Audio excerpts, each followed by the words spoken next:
Honda's new Civic is selling well, and 500,000 have rolled from the Swindon factory, one at least aided and abetted by 2 amateur mechanics.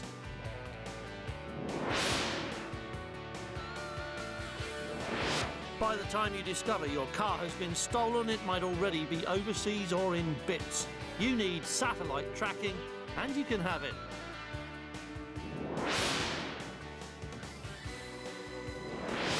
New S-Class brings a little bit more of everything to the party at the expensive end of the market, but is this luxury enough for today's nouveau riche?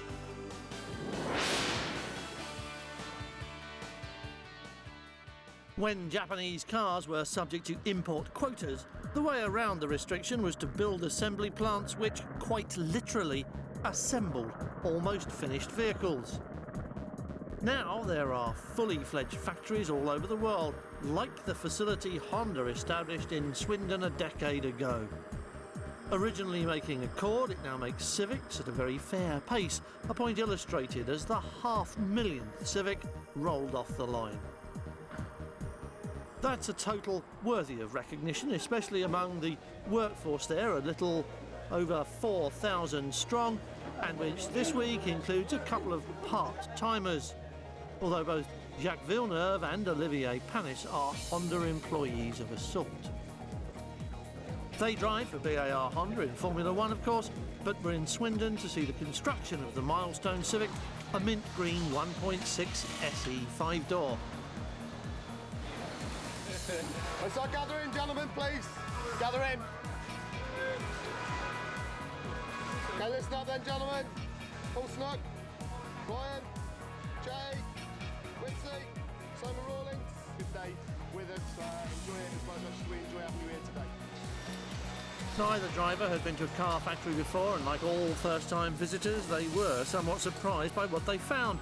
Notably, the precision of the assembly operation and the speed at which it takes place.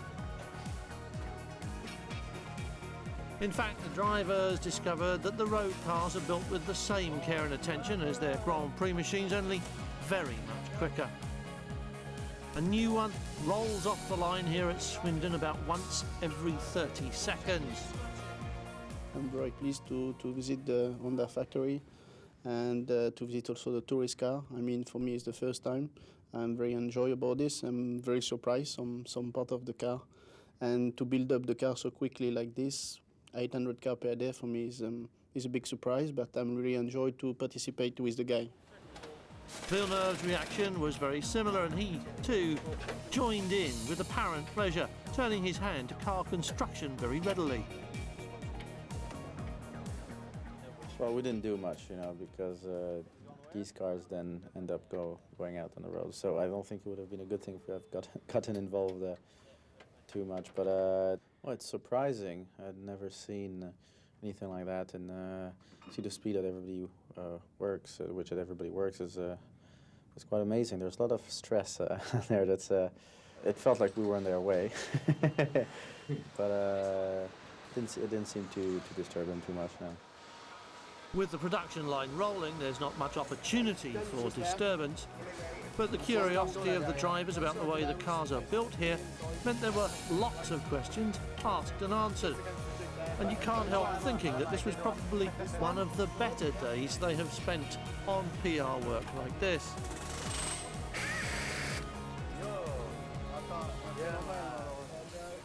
I'm a Formula One driver. I know my job quite well, and the guy working in the factory knows the job very well also. He's a little bit different, and I think so for the motivation for everyone and for us also, it's good to visit sometime the factory and the people, because I think so everybody is very enjoyed, and for us also it's quite good sometime to see some guy. In their usual working environment, which is the Formula One paddock, the drivers are normally kept away from people at large and exist in a kind of pampered isolation, with specialist support staff on hand to deal with every minor requirement. At Swindon, when the rest of the workforce downed tools, the drivers did as well, and they went to the staff canteen for lunch. And once again, it was pleasant to see that as well as fielding questions about their more exotic machinery, the pair were equally curious about the environment in which they now found themselves. No, seeing all the machinery, all the robots, and now it's all precise and organized. It's not like Formula One in the sense that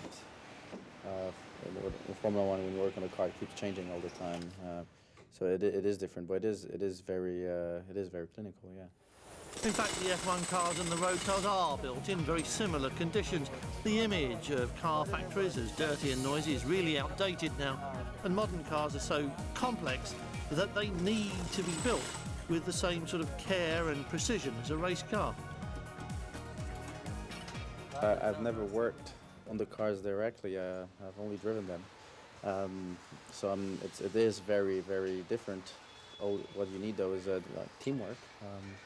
Everyone does his own thing, but if one doesn't do it right, then it puts everybody else in trouble. So you have to rely on everybody. Naturally enough, when they had downed tools and finished assembly, the pair of them took turns driving the newly completed 500,000th Civic on the factory test track. Though this might seem like a little light relief for them, it's an important part of the job because, unlike most other car manufacturers, Honda test drives every car it builds as part of its quality control process. So this was far from being a specially arranged outing, but more a part of the everyday routine. The F1 drivers were instructed to take things a bit slower than normal, to go easy on the tyres and brakes and keep off the curbs. Not that it would have made a lot of difference. This test track is not like a smooth, modern Grand Prix circuit, and this is no low-speed installation lap. On the contrary, this is a genuine test designed to uncover any problems. When I test the car in track test, I'm very surprised for this test track. To be honest, it is to going at 40 kilometers. Track is very bumpy, jump everywhere. We have some fun. It's very special and very different. How much per day? Roughly between the two plants, about 600. What we do, we go up this ramp, we slow down to about 20 miles an hour, 35 km, 30 something like that anyway. 35? Yeah. What you're listening out for here is different steps of the road are done for abnormal noise. Yeah, that's fine, yeah. We don't see the wrong. You're listening out for any noise coming from the car, and each part of this bit here is designed to find a different kind of noise. See, this is like what we call Belgian cobblestone along here. This will detect any noise from underneath the body of the car. Yeah, I was surprised about the one where you go over the rumbles and stuff. I was surprised that you put the cars through that, but it's good. At least you can find everything out.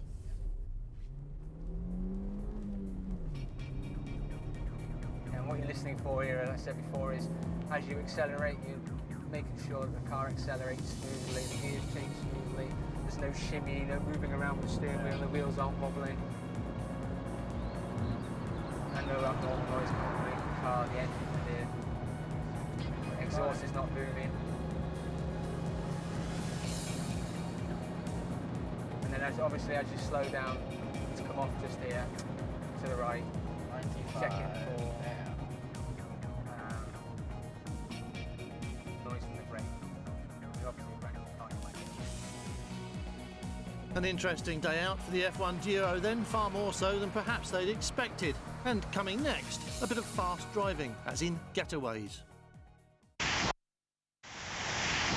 Whether you spent your savings on a new Golf or the company profits on a nice Mercedes, motoring life is full of levellers, and some of them are even less appealing than the ubiquitous Gazzo cameras.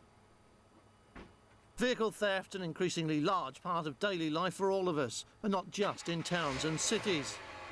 No matter how carefully you park near streetlights or under security cameras, you can lose your car to a determined thief in just a few seconds.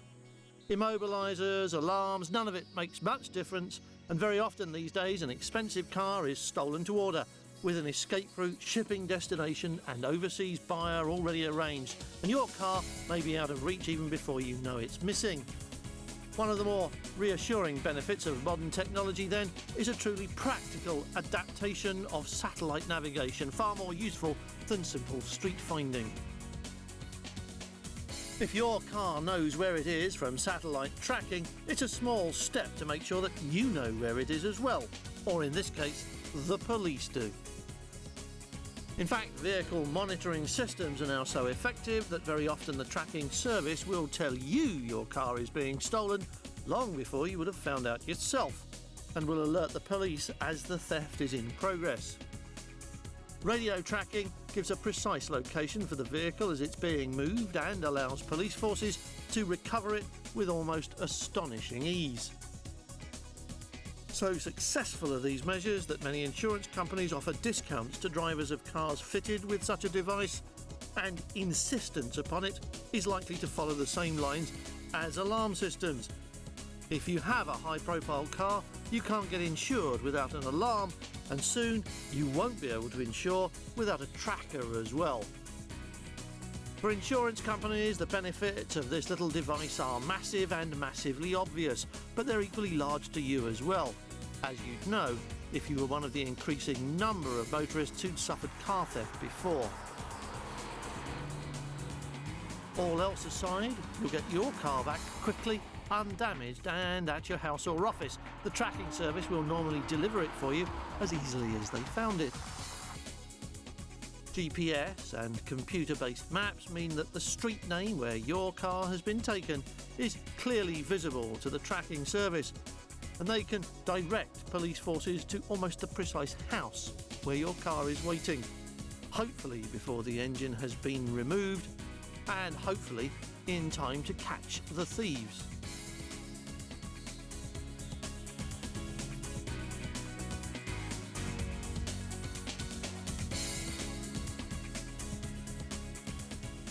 With police budgets and manpower resources under so much pressure, especially in traffic divisions, the efficiency of these tracking systems make enormous sense. In the police car or helicopter, the actual system is all very James Bond, but all you have to do is follow the little coloured dots and they'll take you to the car. With direction indication and signal strength metering, the system leads straight to the transmitter that's hidden somewhere on your car, and it's different on every vehicle.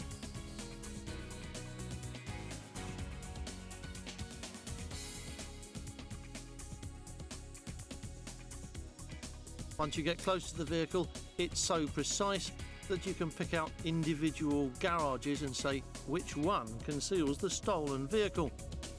Guided initially by satellite, the system uses radio signals later, allowing it to find cars inside buildings or garages where GPS signals are screened. More high-tech gadgetry coming up, and once again it's something with positive and very practical benefits, and it's in a Mercedes.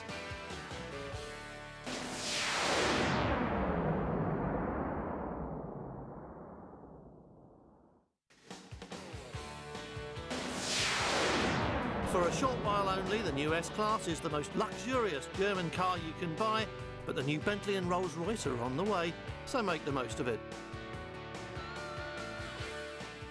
Mercedes built themselves a reputation for large, luxurious saloon cars over a period of time, and can now bask in the warm glow of a well-earned reputation for making cars that are solidly engineered and constructed and hold their value well.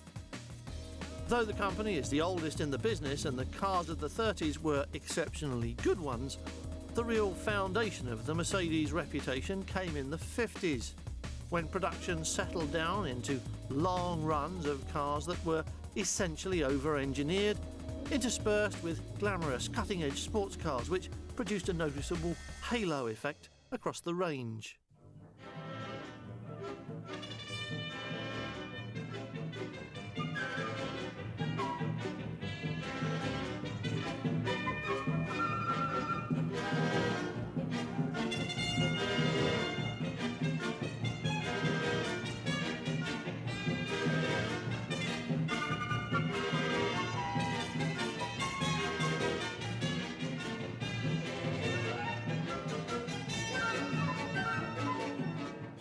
The modern range has very similar characteristics, and while we expect all the cars in the lineup to share the same virtues of engineering excellence, plus a little bit of new technology and flair, we also know that there are one or two examples which take all of that one step further. Sports cars still have a role to play in all of this, just as they did 50 years ago, and there are also one or two extra opportunities available through association with AMG and, as we see here, Brabus. While the AMG models are performance-oriented and all about halo, as far as the marketing men are concerned, the Brabus underlines a concern that the S-Class, for so many years regarded as the luxury executive saloon car around the world, may not be quite luxurious enough or exclusive enough for some buyers. New S-Class might just change all that. To be fair, S-Class remains a very successful car, perhaps even too successful, in a market segment which regards exclusivity as a prize. More than 325,000 of the current S-Class have been sold since launch in 1998, and those are worldwide sales, not just European. And wherever you go, the S receives the same welcome. It accounts for some 46% of new car registrations in the luxury class segment in Western Europe, 40% in the USA, and 58% in Japan. And it has 50 or so international awards and prizes to its credit. And the new model looks certain to collect its own share of awards for design and technological innovation. Exterior changes are slight. Mercedes prefers to call them discreet, but sufficient to announce the new model to anyone who's sufficiently interested. The front gets a new lower air intake which gives the impression of added width. The radiator grille is higher and it's more steeply raked, and of course no front end makeover is complete without new lights. New mirrors and new rear lights complete what has been the lightest of light touches to the outside. But the thing which Mercedes is most pleased about is totally invisible to the naked eye. A safety device which has been awkwardly christened Pre-Safe, and is actually better than it sounds. Passive safety measures had gone as far as they could, said Mercedes, but this system combines the best of the passive measures with the capacity of some existing active devices and uses them in a brief period, just milliseconds, to protect passengers. Mercedes research showed that in about 2/3 of accidents there's a period of time between the moment a collision is imminent and when it actually occurs. The sensors which normally operate ESP and ABS and so on can detect the harsh braking, skidding and body roll that occur in this period, and they use that information to try and avoid a collision.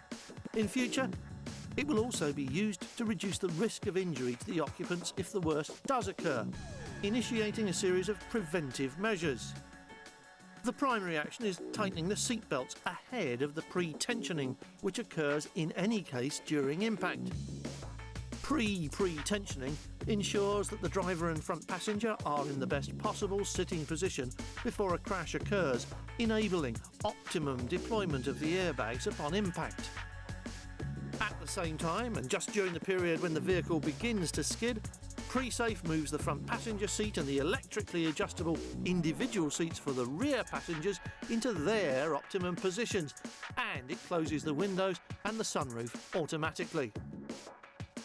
The system's fully reversible, so that if collision is avoided at the last moment, the preventive belt tensioners are released and the occupants can reset the seats and the sunroof to their original positions, and Pre-Safe is then ready for action again immediately. Other interior revisions are equally invisible and less dramatic. More than 40 changes, which are hardly evident at all. They are so subtle. Chrome trim, new upholstery, new switches. You wouldn't know they changed if you weren't already an owner. But the new computer-controlled pump-up seats that support the driver and the passenger when cornering are the headline makers here. Mercedes say that the dynamic multi-contour seat, as we must learn to call it, is the ultimate in sophisticated seat technology.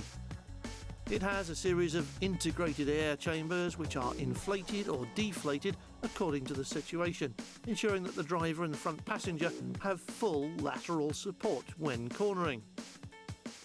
In a left-hand bend, therefore, the system pumps more air into the chambers on the right-hand side of the backrest, helping you to sit comfortably all the way through the turn.